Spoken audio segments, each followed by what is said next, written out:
अस्सलाम वालेकुम, कैसे हैं आप सब। तो आज हम स्टार्ट करने जा रहे हैं एक्सरसाइज 12 बी के क्वेश्चन नंबर 1 का पार्ट नंबर बी। तो मेरे पास ये बुक 2 है जिसको हम D2 भी बोलते हैं और उसका ये अपडेटेड 7th एडिशन यानी न्यू एडिशन मेरे पास मौजूद है। तो इस न्यू एडिशन का ये चैप्टर नंबर जो है 12 चल रहा है। मैंने इस चैप्टर के नेम से एक सेपरेट प्लेलिस्ट बनाई हुई है, उसका लिंक भी नीचे डिस्क्रिप्शन में दिया हुआ है ताकि आप लोगों को इस चैप्टर से रिलेटेड तमाम सोल्यूशन एक ही जगह पर आसानी से इसी प्लेलिस्ट में मिल सके। इसके अलावा आपको डिस्क्रिप्शन में मेरे सोशल अकाउंट्स के लिंक यानी मेरी फेसबुक प्रोफाइल और मेरी इंस्टाग्राम प्रोफाइल का लिंक भी मिल जाएगा। आप इन्हीं अकाउंट्स के थ्रू अपने क्वेश्चंस को, सजेशंस को मुझ तक भी पहुंचा सकते हैं। तो आइए स्टार्ट कर लेते हैं क्वेश्चन नंबर 1 के पार्ट नंबर बी को। तो अब आपको सामने स्क्रीन पर क्वेश्चन नंबर 1 का जो इमेज है वो नजर आ रहा है। आप इस इमेज में देख सकते हैं क्वेश्चन नंबर 1 के 3 पार्ट्स हैं, ए, बी और सी। हर पार्ट में जो है डिफरेंट क्लोज सिलेंडर्स आपको बनाकर दिए गए हैं। ए पार्ट तो हम पिछली वीडियो में कर चुके हैं, आज हमने बी पार्ट करना है। स्टेटमेंट दोबारा से रीड कर लेते हैं। तो यहाँ पे लिखा हुआ for each of the following close cylinders find its volume and it's total surface area.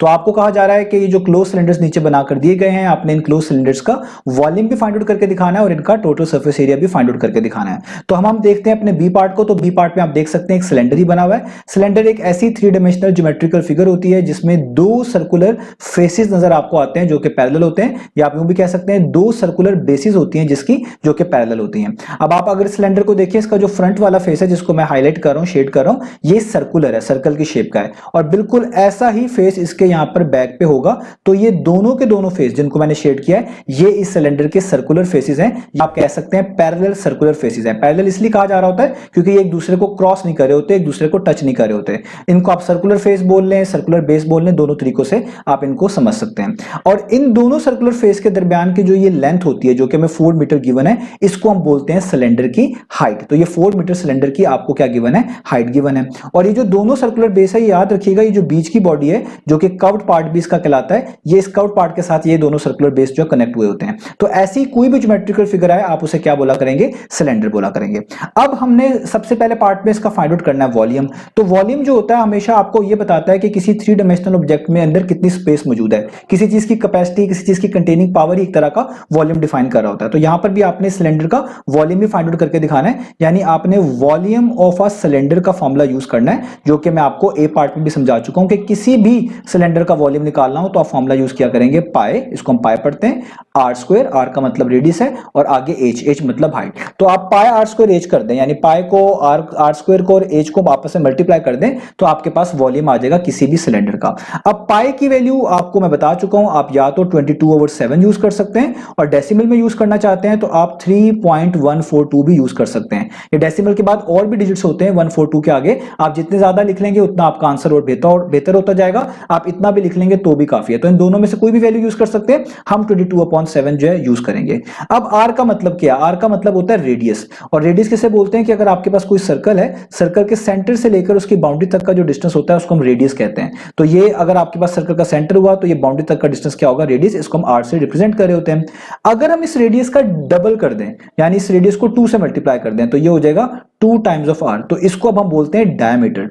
Diameter क्या होती है, डायमीटर एक ऐसी लाइन होती है, एक ऐसी लेंथ होती है जो सर्कल को 2 हिस्सों में बदल देती है। यानी अगर ये आर है ना, मैं ये वाले भी सर्कल के सेंटर से लेकर बाउंड्री तक का गैप कंसीडर कर लूं तो ये भी रेडियस होगा। तो आर प्लस आर कितना हो जाएगा, वो हो जाएगा 2r। तो इस कंप्लीट लेंथ को यहां से लेकर यहां तक, जिसने सर्कल को एक ऊपर और नीचे वाले 2 इक्वल हाफ्स में डिवाइड कर दिया, इस कंप्लीट लेंथ को हम बोलते हैं डायमीटर। तो डायमीटर निकालना हो तो रेडियस का डबल करते हैं। और याद रखिएगा अगर रेडियस निकालना हो, जैसे अगर मुझे यहां से रेडियस की वैल्यू चाहिए तो 2 मल्टीप्लाई हो रही है यहां पर, तो दूसरी तरफ जाके क्या हो जाएगा, डायमीटर को जाके वो डिवाइड करेगा यानी उसके नीचे लिखा जाएगा। तो ये रेडियस का फॉर्मूला बन जाएगा। यानी डायमीटर निकालना हो तो रेडियस का डबल कर दें, 2r कर दें, और अगर रेडियस निकालना हो तो जो डायमीटर दिया हो उसको 2 पर डिवाइड कर दें। इस तरीके से चीजें चलती हैं। रेडियस बोलते हैं आप कह लें सर्कल के सेंटर से लेकर बाउंड्री तक के डिस्टेंस को, और अगर इसी रेडियस को आप डबल कर दें यानी बिल्कुल कॉर्नर टू कॉर्नर, यानी एक ऐसी लाइन बना दें जो एक इस एंड से शुरू हो दूसरे एंड पे खत्म हो और सर्कल के सेंटर से पास हो रही हो, तो इस लेंथ को जो कि सर्कल के 2 इक्वल हाफ्स बना देगी हम मिलाकर बोलते हैं डायमीटर। तो यहां पे आपको डायमीटर का फॉर्मूला पता चल गया कि डायमीटर क्या होगा, 2 टाइम्स ऑफ आर, और डायमीटर को 2 पे डिवाइड करेंगे तो क्या बन जाएगा, रेडियस। अब हमारे पास जो सिलेंडर गिवन है उसमें हमें डायमीटर गिवन है। ये देखें, ये आपको नजर आ रहा है कि हमें यहां पर रेडियस नहीं डायमीटर गिवन है। ये कंप्लीट लेंथ 1.2 मीटर जो ये डायमीटर है, जो कि इस सर्कल को, यानी ये जो जिसको मैंने यहां पे शेड किया हुआ था इसको 2 इक्वल हाफ्स में जो है डिवाइड कर रहा है। तो आपको तो यहां पर रेडियस की जरूरत होगी, तो हम क्या करेंगे, पहले रेडियस यहां पर फाइंड आउट करेंगे। तो जैसा मैंने आपको बताया रेडियस का फॉर्मूला क्या है कि जो आपको डायमीटर दिया हुआ है आप उसको किस पे डिवाइड कर दें, 2 पे डिवाइड कर दें, तो डायमीटर कितना दिया हुआ 1.2 मीटर, तो आप डायमीटर की जगह पे लिखें 1.2 और इसको डिवाइड कर दें 2 पे। अब ये थोड़ी सी आपने वर्किंग करनी है, तो ऊपर ये डेसिमल लगा हुआ है, अगर आप डेसिमल को रिमूव करते हैं तो आपको पता है ऊपर बन जाएगा 12, और जब भी डेसिमल को रिमूव करते हैं तो नीचे 10 या 10 के मल्टीपल्स में से कोई लिखते हैं। अगर डेसिमल के बाद एक डिजिट हो तो नीचे 10 लिखते हैं, 2 होता है तो 100 लिखते हैं, इस तरह चीजें चलती हैं। तो डेसिमल के बाद यहां पर एक डिजिट 2 था तो नीचे आप क्या लिखेंगे 10, और नीचे ये जो पहले से 2 मौजूद है तो वो तो वैसे का वैसे लिखेगा, वो इस 10 से क्या हो जाता है मल्टीप्लाई। तो डेसिमल रिमूव करके नीचे 10 लिखा, 2 पहले से था वो वहीं का वहीं लिखा हुआ है जो कि 10 से मल्टीप्लाई हो रहा है। तो यहां पर अब आप इसको सॉल्व कर सकते हैं, जैसे 2 1 टाइम्स 2 और 2 आपको पता है 6 टाइम्स 12, तो ऊपर आ गया 6 नीचे आ गया 10। इसको भी आप फर्दर सॉल्व कर सकते हैं, जो है 2 3 टाइम्स 6 और 2 5 टाइम्स 10, तो आपके पास रेडियस क्या आ गया 3/5 या 3/5, क्योंकि सारी चीजें मीटर्स में गिवन है तो आप इसके आगे लगाएंगे मीटर्स। तो देखिए आपको रेडियस पता चल गया। तो जब भी वॉल्यूम फाइंड आउट करना है आपके पास रेडियस होना चाहिए, अगर डायमीटर है तो उसको 2 पे डिवाइड करके रेडियस बना लें। अब यहां तक हो गया। अब ये सारी वैल्यूज मैंने ऊपर वाले फॉर्मूले में जस्ट पुट करनी है, तो मैं पुट करता हूं। तो देखें पाई की जगह पे तो 22/7 आएगा, तो मैं यहां पे लिखूंगा 22/7, आपको बता चुका हूं पाई की वैल्यू। आर की जगह पे रेडियस आएगा, आर स्क्वायर की जगह पे, आर की जगह पे आप रेडियस लिखेंगे जो कि 3/5, तो आप यहां पे लिखेंगे 3/5, और क्योंकि आर पे स्क्वायर था तो यहां पे भी आप भी स्क्वायर लगाएंगे। आगे क्या था हाइट, हाइट कितनी है इस सिलेंडर की, वो है 4, तो आप यहां पे जस्ट लिख देंगे मल्टीप्लाई बाय 4, या आप इसको ब्रैकेट्स में इस तरह लिख दें 4, ठीक है। अब ये सारी चीजें मल्टीप्लाई हो रही हैं, आप इसको फर्दर सॉल्व करें तो ये हो जाएगा 22/7। अब किसी भी आपके पास कोई राउंड ब्रैकेट्स हो उसके अंदर इस तरह फ्रैक्शन लिखी हो, उसके ऊपर कोई होल पार हो, तो वो होल पार अंदर लिखे हुए तमाम नंबर्स पर अलग अलग अप्लाई होती है। यानी ये स्क्वायर 3 पे अलग अप्लाई होगा, तो 3 का स्क्वायर कितना होता है 3 टाइम्स 9, तो आप यहां पे लिख देंगे 9, बीच में मल्टीप्लाई का सिंबल यूज कर ले क्योंकि सारी चीजें मल्टीप्लाई हो रही है। और ये स्क्वायर 5 पे भी अप्लाई होगा, तो 5 का स्क्वायर का क्या मतलब है 5 मल्टीप्लाई बाय 5, तो 5 मल्टीप्लाई बाय 5 कितना होता है वो होता है 25। और यहां पे जो 4 है अब इसके ऊपर कोई पार नहीं है, ब्रैकेट्स ओपन कर दें, जस्ट मल्टीप्लाई का सिंबल लगा के आगे लगा दें 4। अब आप देखें कि अगर इनमें कोई ऊपर नीचे कैंसिलेशन होती है कर दें, अगर नहीं होती तो जो ऊपर लिखे हुए नंबर्स हैं उनको आपस में मल्टीप्लाई कर दें, जो नीचे लिखे हुए नंबर्स हैं उनको नीचे वाली टर्म्स नीचे वाले नंबर से आपस में मल्टीप्लाई कर दें। तो ऊपर देखें क्या लिखा हुआ है 22 9 और 4, तो अगर आप इन तीनों नंबर्स को मल्टीप्लाई करें 22 को 9 से और 9 को जो आंसर आए 22 को 9 से मल्टीप्लाई करने से जो आंसर है उसको आगे 4 से, तो आपके पास आता है 792, और नीचे जो 7 और 25 है अगर आप इसको मल्टीप्लाई कर दें तो 7 25 टाइम्स होता है 175, तो ये आपके पास यहां तक फ्रैक्शन आ गई। अब ये वॉल्यूम है और आपके पास सारी डायमेंशंस मीटर्स में गिवन थी, तो ये आपके पास आएगा in terms of metre cube. अब हमने इसको डिवाइड करना है और इसका आंसर जो है कोट करना है, तो डिवीजन आपको आती है, मैं यहां पर करके भी दिखाता हूं। 175 आप यहां पे लिखेंगे और यहां पे आप लिख देंगे 792। अब आपने 175 को किसी ऐसे नंबर से जो है ना मल्टीप्लाई करना है कि या तो 792 आ जाए या 792 के पास पास आ जाए। तो अगर आप 175 को जो है 4 से मल्टीप्लाई करते हैं तो वो कितना होता है 175 4 टाइम्स वो होता है 700, सबसे क्लोजेस्ट यही आता है। तो अगर आप माइनस कर दें 792 में से 700 माइनस करें तो जस्ट आता है 92। आगे कोई डिजिट्स नहीं है तो आप डेसिमल यहां पे भी डालें यहां पे भी डालें, अभी एक जीरो लिख के नीचे क्या है जीरो उतार लें। अब आपने 175 को किसी ऐसे नंबर से मल्टीप्लाई करना है कि 920 या इसके पास पास आ जाए। तो 175 को जब आप 5 से मल्टीप्लाई करेंगे तो आपके पास आएगा 875, तो आप यहां पे लिखें 875।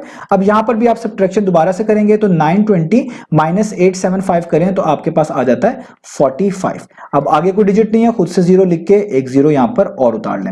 अब आपने 175 को किसी ऐसे नंबर से मल्टीप्लाई करना है कि आपके पास जो है वो 450 के पास पास आ जाए या 450 आ जाए। तो 175 को अगर आप 2 से करते हैं तो आपके पास सबसे क्लोजेस्ट आता है 350 यहां पर। तो अब आप क्या करें, ये 0 माइनस 0 0, 5 माइनस 5 0, 4 माइनस 3 1, तो ये आ गया 100। अब आप यहां पर एक जीरो और उतारें और यहां पे क्या बना लें 1000। अब आपने क्या करना है, अब आपने 175 को जो है किसी आप कह लें ऐसे नंबर से मल्टीप्लाई करना है कि आपके पास 1000 आ जाए या आप कह लें 1000 के पास पास आ जाए। अब अगर आप देखें कि 175 को 5 से मल्टीप्लाई कर सकते हैं, 6 से करेंगे तो 1000 से बड़ा आ जाएगा, तो आपको दोबारा से 175 को 5 से करना पड़ेगा। तो अगर आप 5 से कर दें तो आपके पास यहां पर कितना आ जाएगा, दोबारा से यहां पर आ जाएगा 875, और आप यहां पर माइनस कर दें तो आप 1000 में से 875 को जब माइनस करेंगे तो आपके पास आएगा 125। अब ये इस तरह ही आगे चलता जाएगा, तो हम इससे आगे नहीं कर रहे, हमने डेसिमल के बाद 3 डिजिट्स तक कर लिया, ये काफी है। अब आप इस आंसर को इस तरह लिख सकते हैं 3 सिग्निफिकेंट फिगर तक,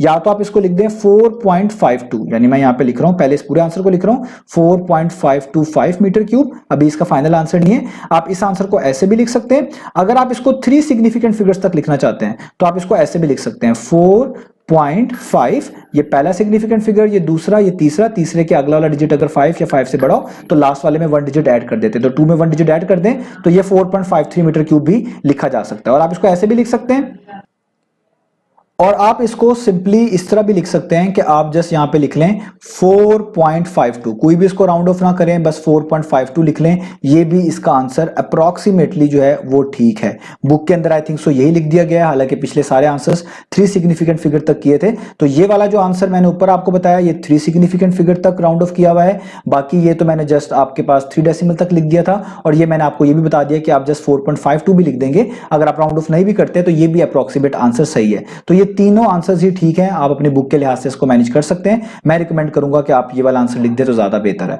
तो ये हमारे पास क्या आ गया, मैंने आपको वर्किंग करके दिखा दी, हमारे पास इस सिलेंडर का वॉल्यूम आ गया। अब हम चलते हैं इसके सेकंड पार्ट की तरफ, यानी हम इसका टोटल सरफेस एरिया निकालते हैं। और याद रखिएगा हमारे पास रेडियस पहले से ही है, वो है 3/5 मीटर, ये हम दोबारा से नहीं निकालेंगे।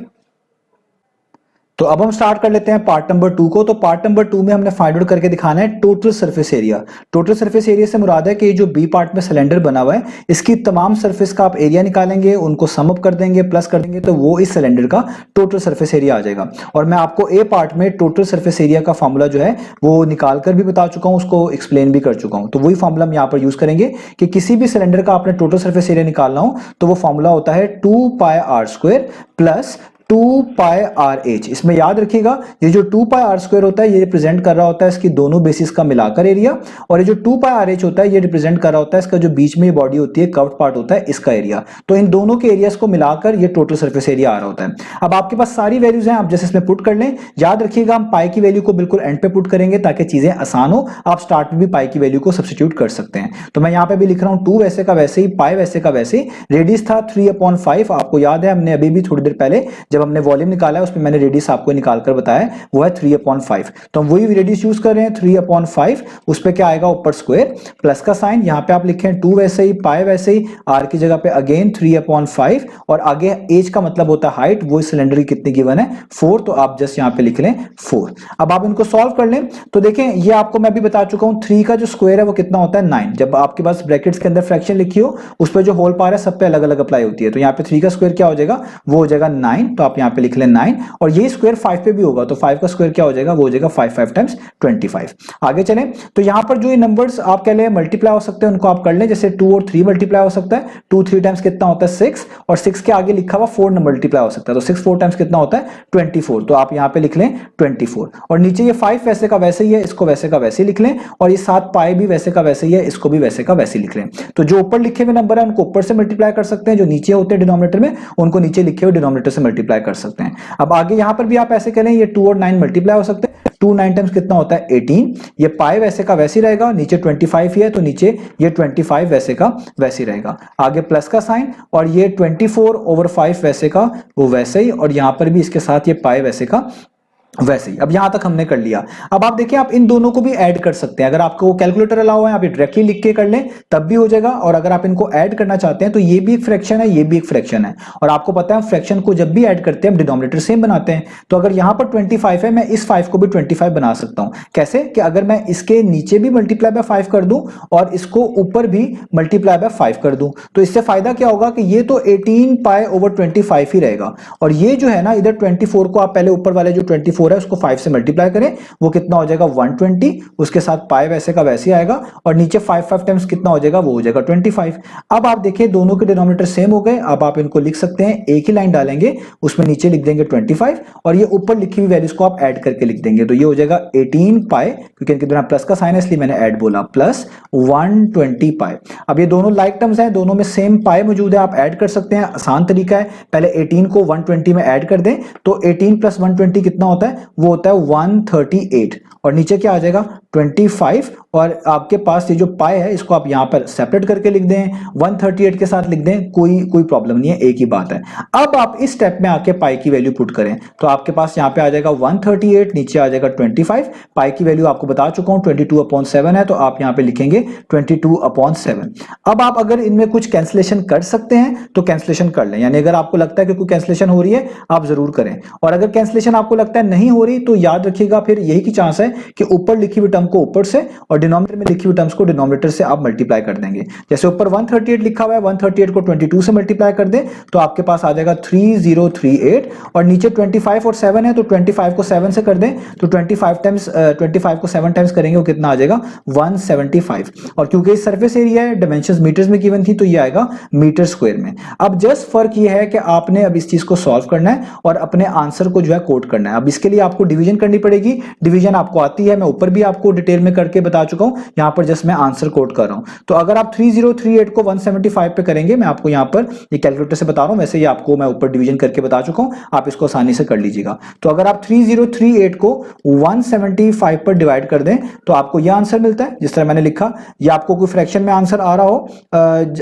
अगर ये 3038 को 175 पे जब डिवाइड करें आपको फ्रैक्शन में आंसर आ रहा हो तो आप ये SD वाला बटन प्रेस किया करें, तो ये जो डिलीट के ऊपर है, तो जब आप ये प्रेस करेंगे तो ये डेसिमल में कन्वर्ट कर देगा 17.36, तो आप इसको लिख सकते हैं 17.36, ये मीटर स्क्वायर में, ये आंसर भी करेक्ट है। और अगर आप इसको 3 सिग्निफिकेंट फिगर तक करना चाहते हैं, यानी मिसाल के तौर पे ये आपका पहला सिग्निफिकेंट फिगर है, ये दूसरा है और ये तीसरा है, और तीसरे का अगला डिजिट आप देखते हैं हमेशा अगर वो 5 या 5 से बड़ा हो, जैसे ये 6 है तो लास्ट वाले डिजिट में 1 ऐड कर देते हैं, तो आप इसके आंसर को ऐसे भी लिख सकते हैं 17 और 6 की वजह से 3 में ऐड क्या कर देंगे 4, 6 को आप कह लें भूल जाएंगे, इग्नोर कर देंगे और आगे मीटर स्क्वायर डाल देंगे। तो ये नीचे वाला आंसर 3 सिग्निफिकेंट फिगर तक करेक्ट है, ये भी आप लिख सकते हैं।